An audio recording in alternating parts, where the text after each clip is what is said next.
اور نمبر 2 پر آپ نے فرمایا کہ نمبر 2 پہ جادو ہے۔ یہ جادو ایسی خطرناک چیز ہے جس کی وجہ سے سماج پراگندہ اور منتشر ہو جاتا ہے، سماج میں گندگی پھیل جاتی ہے جادوگروں کی اور شعبدہ بازوں کی، اور لوگوں کو وہ گمراہ کرتے رہتے ہیں۔ اس لیے جادوگر کے لیے کوئی گنجائش نہیں، یہ گھناؤنا جرم ہے، اور ایسا شخص جو جادو کرتا ہے اس کی سزا اسلام میں قتل ہے، لیکن یہ سزا چونکہ حد ہے اس لیے اسے خلیفہ نافذ کرے گا، ہر شخص کو اس کی اجازت نہیں دی جائے گی۔ حضرت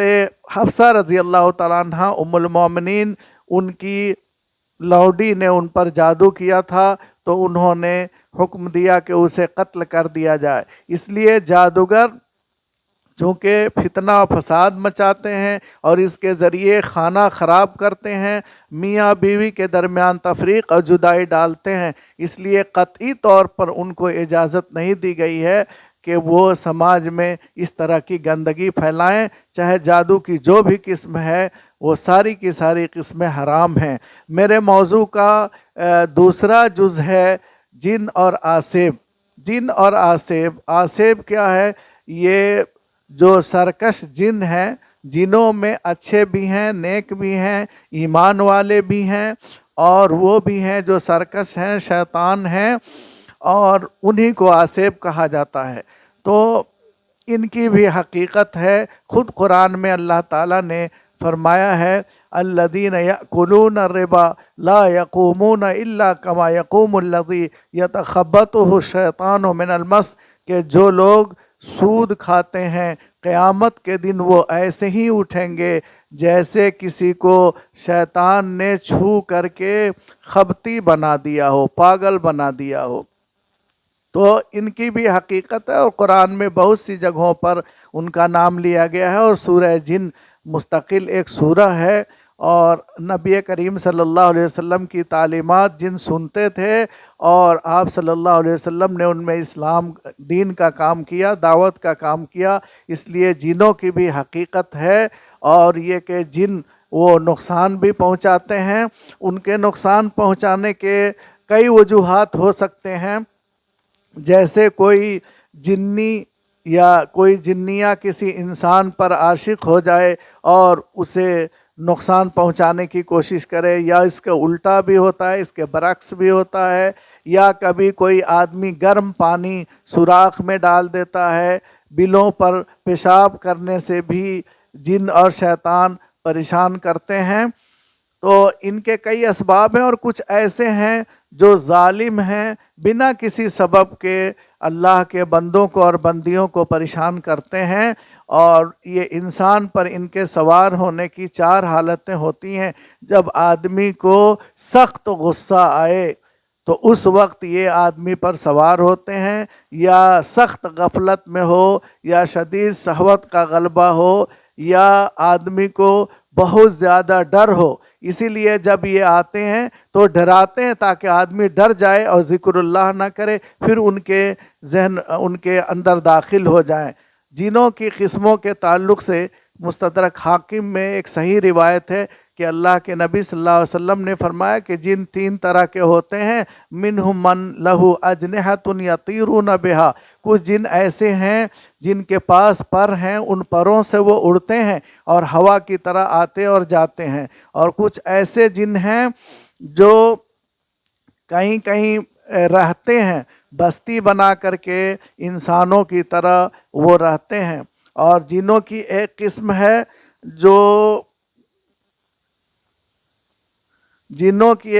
ہے جو سانپ اور بچھو کی شکل میں وہ ادھر ادھر پائے جاتے ہیں۔ اس لیے آپ صلی اللہ علیہ وسلم نے مدینہ میں فرمایا تھا کہ جب سانپ نظر آئے گھر میں تو تم اس کو 3 بار کہو کہ میرا گھر خالی کر دو، ہو سکتا ہے کہیں جنی ہو، اس لیے جن ہو تو تمہارا گھر خالی کر دے گا۔ بہرحال یہ ان کی 3 قسمیں احادیث میں بتائی گئی ہیں، اور کچھ جن ہوا کی طرح جسم میں داخل ہوتے ہیں اور ہوا کی طرح نکل جاتے ہیں، تو یہ ان کی قسمیں ہیں۔ باقی رہا یہ مسئلہ کہ بیداری کے عالم میں کیسے ہمیں معلوم ہو کہ ہمارے اوپر جن کا اثر ہے۔ جن کا اثر ہے یہ کیسے معلوم ہو؟ اس کی کچھ صورتیں جو ماہرین ہیں انہوں نے بیان کی ہے، جیسے شیخ وحید عبدالسلام بالی جو موحد عالم دین تھے، سلفی عالم تھے اور شیخ البانی کے شاگرد تھے، انہوں نے کتاب لکھی ہے وقایت الانسان عن وسوسۃ الشیطان،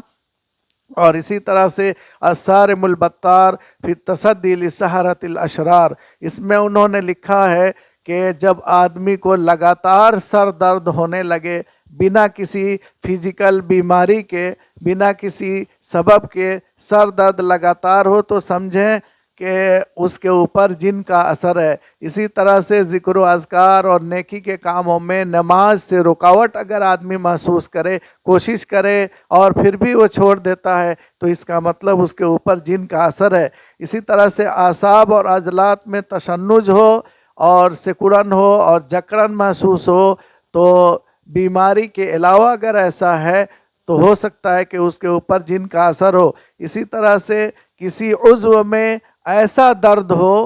جس درد سے آدمی پریشان ہو لیکن علاج کے بعد کچھ بھی افاقہ نہ ہو سکے تو اس کے اوپر جن کا اثر ہو سکتا ہے۔ محترم ناظرین، یہ تو علامتیں ہوئیں، لیکن اب علاج، اگر کسی کے اوپر جن سوار ہو جائے، شیطان سوار ہو جائے تو علاج کیسے کرے گا؟ علاج کے لیے سب سے پہلے معالج جو علاج کرنا چاہتا ہے، معالج 3 قسم کے مارکیٹ میں پائے جاتے ہیں۔ ایک تو وہ ہیں جو شیطانی خود جادو سے جادو کا علاج کرتے ہیں اور محیر العقول شیطانی قوتوں سے یا طلسم سے جادو کا علاج کرتے ہیں، اور دوسرے وہ ہیں جو ٹوٹکے وغیرہ سے، شعبدہ بازی سے اور کرتب دکھا کر کے علاج کرتے ہیں۔ یہ سب کے سب وہ لوگ ہیں جن کے پاس جانا حرام ہے، کیونکہ یہ حرام کام کرتے ہیں، اور جائز اور شرعی علاج کرنے والا اگر کوئی رقیہ کرنے والا ہے تو اس کے پاس جانا جائز ہوگا، جو قرآن و سنت کی روشنی میں علاج کرتا ہو۔ تو اس کے لیے بھی کچھ شرائط اہل علم نے بیان کیے ہیں۔ سب سے پہلی شرط یہ ہے کہ علاج کرنے والا موحد ہو، صحیح العقیدہ ہو اور خود توحید کے اوپر قائم ہو، 5 وقتہ نماز کا پابند ہو، ذکر و اذکار کرتا ہو اور علاج میں اس کی نیت بالکل خالص ہو، اور علاج کے لیے اگر وہ دم کرتا ہے تو دم کرنے کی 3 شرائط اہل علم نے بیان کیا ہے، اور علماء کا اس پر اتفاق ہے کہ رقیہ کرنا اور جھاڑ پھونک کرنا قرآنی آیات سے، سب سے پہلے اللہ تعالیٰ کے اسماء حسنہ اور کلام الہی سے، اسی طرح سے مسنون دعاؤں سے جھاڑ پھونک کرنا جائز ہے۔ اسی طرح سے نمبر 2 میں ایسی چیز، ایسی بات جو کہ واضح ہو، سمجھ میں آئے اور اس میں شرک نہ ہو، اگر وہ عربی زبان میں ہے تو بہتر ہے اور اس سے علاج کیا جائے تو علاج ہو سکتا ہے۔ اسی طرح سے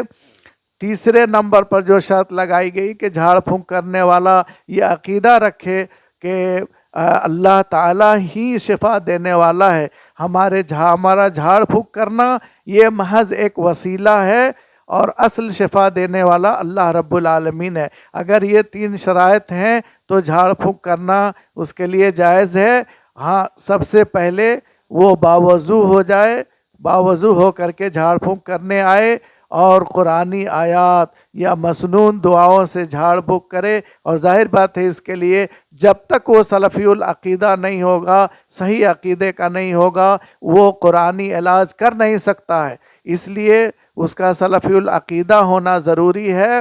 اور ساتھ ساتھ اس کا اذکار کا پابند ہونا ضروری ہے تاکہ اس کے رقیہ میں اثر ہو۔ اور اسی طرح سے اگر وہ عورت کے اوپر دم کر رہا ہے تو لازم ہے کہ اس کے ساتھ اس کا کوئی محرم ہو، کوئی محرم عورت کے ساتھ ہو اور دوسرا کوئی آدمی نہ ہو، محرم کے ساتھ، محرم کی موجودگی میں دم کرے، اور جھاڑ پھونک کرنے سے پہلے عورت کو کا باپردہ ہونا ضروری ہے، اور ساتھ ساتھ جو اس کے کپڑے ہوں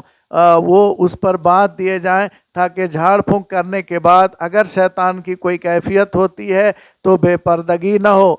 اور محرم کی موجودگی میں یہ سب کام ہونا چاہیے۔ اس طرح سے علاج سے پہلے ماحول بنانا یہ ضروری ہے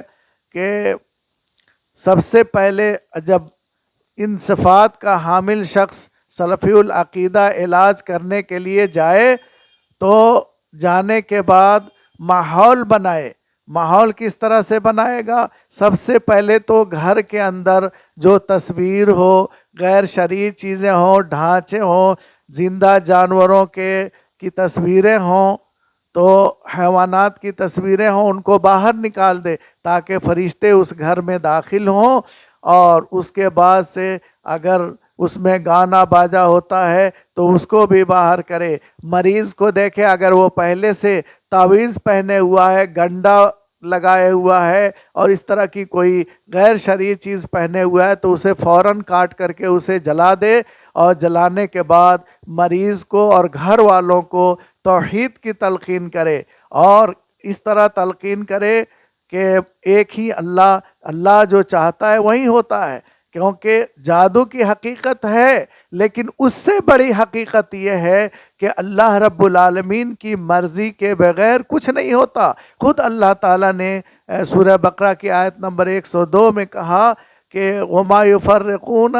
إِلَّا بِإِذْنِ اللَّهِ، کہا کہ وَمَا هُمْ بِضَارِّينَ بِهِ إِلَّا بِإِذْنِ اللَّهِ، کہ یہ جادوگر اگر نقصان پہنچانا چاہیں تو اللہ کے حکم کے بغیر نقصان نہیں پہنچا سکتے۔ اور اللہ نے دوسری آیت میں فرمایا وَلَا يُفْلِحُ السَّاحِرُ حَيْثُ أَتَىٰ، جو بھی کرتوت کرے اور جہاں سے بھی آئے جادوگر کبھی کامیاب نہیں ہوگا۔ اس لیے اللہ کی مرضی کے بغیر کچھ بھی نقصان نہیں پہنچ سکتا ہے۔ اس لیے ان کے دل میں توحید کی تعلیم کو ڈالنا تاکہ غیر اللہ سے ان کا دل ختم ہو جائے اور دل دور بھاگے اور اللہ سے جڑے۔ جب اللہ سے جڑیں گے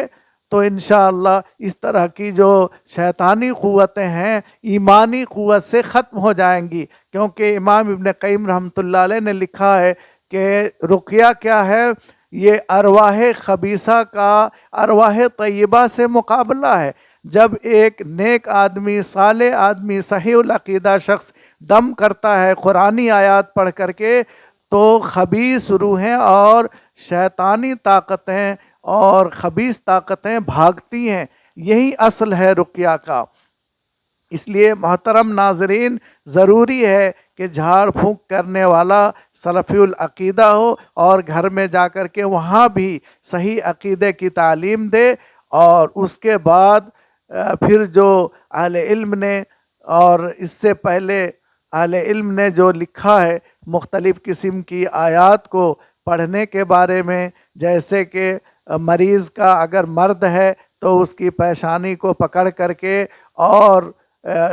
سورہ فاتحہ پڑھے، قل یا ایھا الکافرون پڑھے، قل اعوذ برب الفلق، قل اعوذ برب الناس، جنہیں معوذتین کہا جاتا ہے، وہ پڑھے، اور اسی طرح سے قل ھو اللہ احد پڑھے، اور بھی صورتیں ہیں جن کو پڑھنے سے جن اور شیطان کو تکلیف ہوتی ہے اور وہ بھاگتے ہیں، تو ان کو پڑھے۔ اور جو معصورہ دعائیں ہیں جو اللہ کے نبی صلی اللہ علیہ وسلم سے صحیح سند سے ثابت ہیں، جنہیں ہم مسنون دعائیں کہتے ہیں، ان دعاؤں کو پڑھے، اور اعوذ بکلمات اللہ التامہ من کل شیطان وہامہ ومن کل عین لامہ، یہ دعا حضرت ابراہیم علیہ السلام اسماعیل علیہ السلام کو پڑھ کر کے دم کرتے تھے، اور اس کے بعد رسول اللہ صلی اللہ علیہ وسلم نے صحیح بخاری کی روایت میں کہ حسن حسین پر پڑھ کر کے دم کرتے تھے۔ تو یہ دعا ہم پڑھ کر کے اپنے بچوں پر یوں ہی دم کریں، صبح شام کا وقت ہو، صبح کا وقت ہو، دم کر دیں تاکہ شیطانی قوتوں سے ان کا سامنا نہ ہو، کیونکہ بچوں کو، عورتوں کو، حاملہ عورتوں کو، اور اس طرح سے ان کو جو سیدھے سادے اور نیک دل ہوتے ہیں ان کو یہ جادوگر اور ٹوٹکے والی اور ٹونہین نشانہ بناتی ہیں۔ اور سماج میں خرافات پھیلاتی ہیں، اس لیے ہمیں اس کے لیے چوکنا اور ہوشیار رہنا چاہیے۔ اور جب معاملہ پیش آ جائے اور کوئی تکلیف ہو اور آپ کو یقین ہو جائے کہ اس طرح کا کوئی اثر ہے، کسی جادو کا اثر ہے یا جن یا شیطان کا اثر ہے، تو اپنے عقیدے کو خراب کرنے کے بجائے اپنے عقیدے پر قائم رہیں اور کسی سلفی العقیدہ عالم کے پاس جائیں جو قرآن و حدیث یا قرآن اور مسنون دعائیں پڑھ کر کے جھاڑ پھونک کرے اور اس کا علاج کرے۔ کیونکہ سب سے پہلے بہت سارے لوگ ایسے ہیں محترم ناظرین جو بیماری کو بھی جن اور شیطان سمجھ لیتے ہیں۔ اگر بچہ کھانسنے لگتا ہے تو کمزور ایمان والی عورتیں وہ سمجھتی ہیں کہ اس کے اوپر کسی نے جادو کر دیا، کسی ٹونہین نے بری نظر لگا دی ہے۔ اللہ کے نبی صلی اللہ علیہ وسلم نے فرمایا العین حق،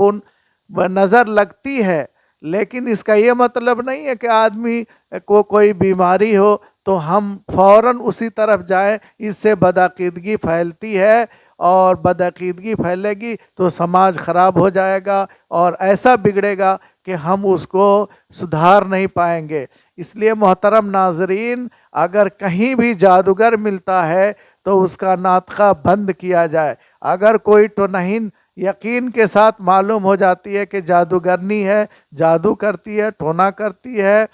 تو اس کو فوراً روکنے کی کوشش کریں، طاقت سے یا جیسے بھی ہو روکنے کی کوشش کریں تاکہ اس کی برائی پھیلے نہیں۔ خود اللہ کے نبی صلی اللہ علیہ وسلم پر بھی اماں عائشہ کہتی ہیں کہ جادو ہو گیا تھا، اور صحیحین کی روایت ہے سحر النبی صلی اللہ علیہ وسلم حتی یخیل الیہ انہ یفعل الشیء ولم یفعلہ، کہ اللہ کے نبی صلی اللہ علیہ وسلم پر جادو کر دیا گیا، یہاں تک کہ آپ صلی اللہ علیہ وسلم کو لگتا تھا کہ انہوں نے کوئی کام کیا ہے، حالانکہ کیے نہیں ہوتے تھے۔ بسا اوقات آپ غسل کرنے کے لیے کپڑے لے کر جاتے، حالانکہ غسل کی ضرورت آپ کو نہیں ہوتی تھی۔ تو اس طرح سے جب آپ صلی اللہ علیہ وسلم کو کی تکلیف بڑھی تو آپ نے، اماں عائشہ کہتی ہیں کہ دعا و دعا، آپ صلی اللہ علیہ وسلم نے بہت دعائیں کی اللہ سے، یہاں تک کہ آپ صلی اللہ علیہ وسلم سوئے ہوئے تھے، ایک آدمی خواب میں آیا، آپ کے سرہانے بیٹھ گیا اور دوسرا پاؤں کے پاس بیٹھ گیا اور آپس میں باتیں کرنے لگے کہ اس آدمی کو کیا ہوا ہے؟ تو دوسرے نے کہا کہ مطبوبن، یہ سحر زدہ ہے، اس کے اوپر سحر اور جادو کا اثر ہوا ہے۔ پھر آپ صلی اللہ علیہ وسلم کو دوسرے نے پوچھا کہ آخر کس نے جادو کیا ہے؟ تو بتایا کہ لبید ابن عاصم یہودی نے جادو کیا ہے۔ کہاں جادو ہے؟ کہا کہ کنگھی سے جو بال ٹوٹے ہوئے تھے ان داڑھی کے بالوں میں اس نے گرہیں لگا کر کے زروان نامی کنویں میں ڈال دیا ہے، اور اس طرح سے معوذتین نازل ہوئی اور حضرت جبریل نے پڑھ کر کے آپ پر دم کیا، آپ صحت یاب ہو گئے۔ پھر آپ صلی اللہ علیہ وسلم نے کنویں کا تذکرہ نہیں کیا اور کہا کہ اس سے لوگوں میں شر پھیلے گا، بعد میں کنواں پاٹ دیا گیا۔ تو اس طرح سے جادو کا اثر ہو سکتا ہے، تو اثر ہونے کے بعد آدمی کو پریشان نہیں ہونا چاہیے۔ بہت پریشان ہو کر کے ترنت اور فوراً کسی جادوگر کے پاس جائیں گے، پھر وہ دوسرا جادو کرتا ہے، اور اس طرح سے آدمی ایمان اور عقیدے کو خراب کرتا ہے، پیسہ بھی دیتا ہے اور مال بھی ضائع ہوتا ہے، جیب بھی کٹتی ہے اور ایمان بھی خراب ہوتا ہے۔ اس لیے ہمیں چاہیے کہ کسی صحیح العقیدہ شخص کے پاس جائیں اور اس سے اپنا جو بیماری ہے اس کے علاج کے لیے اس سے مشورہ لیں، پھر وہ انشاءاللہ صحیح مشورہ بتائے گا۔